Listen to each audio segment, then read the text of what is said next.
નમસ્કાર ખેડૂત મિત્રો, આજે હું પંકજ પંડ્યા જેવી એગ્રી સાયન્સ પ્રાઇવેટ લિમિટેડ તરફથી જેતર સુંબાના પ્રગતિશીલ ખેડૂત એવા કિરીટભાઈ પટેલની મુલાકાતે આવી પહોંચ્યો છું અને આ તમે જોઈ શકો છો કે એમનું ઘઉંનું વાવેતર કરેલું છે। તો કિરીટભાઈ સાથે વાત કરીએ। કિરીટભાઈ, આપણે આ ઘઉંની અંદર આપણે શું કર્યું હતું? સૌપ્રથમ તો વાવીને પાણી આપ્યું હતું। બરાબર છે। તો તમારા આ જે ઘઉં છે આ અત્યારે આટલા સારા છે, બાજુના ઘઉં છે, આ બેની અંદર વાવણીનો કેટલો ફેર છે? બસ સરખો જ છે બે એક જ દિવસના છે। તો તમારા ઘઉં આવા સારા છે એનું કારણ? મેં વિટા ગોલ્ડ વાપર્યું હતું જેવી એગ્રી સાયન્સ નું।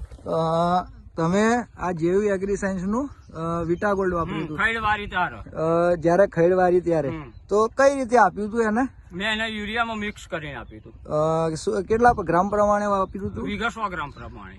વીઘે 100 ગ્રામ પ્રમાણે વાપર્યું હતું। અને આ બાજુનું ખેતર છે કે એની અંદર તો વાપરેલું નથી, બરાબર છે?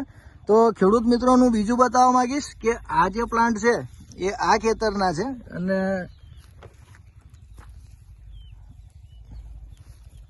આ જે કિરીટ કાકાના વિટા ગોલ્ડ વાળા હાથમાં જે પ્લાન્ટ દેખાય છે તે વિટા ગોલ્ડ નાખેલા છે, આ બાજુના જે છે તે વિટા ગોલ્ડ નાખેલું નથી તે છે।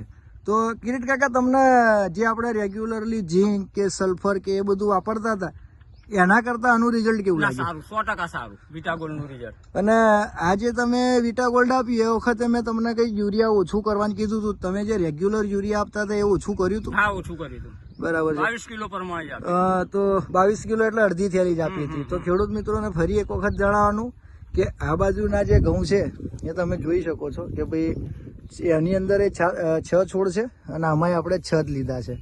તો બેયની અંદર તમને ફરક દેખાય છે। અને કિરીટ કાકાએ 22 કિલો એટલે કે અડધી થેલી પ્રમાણે જ યુરિયા આપ્યું હતું અને વીઘે 100 ગ્રામ વિટા ગોલ્ડ આપ્યું હતું।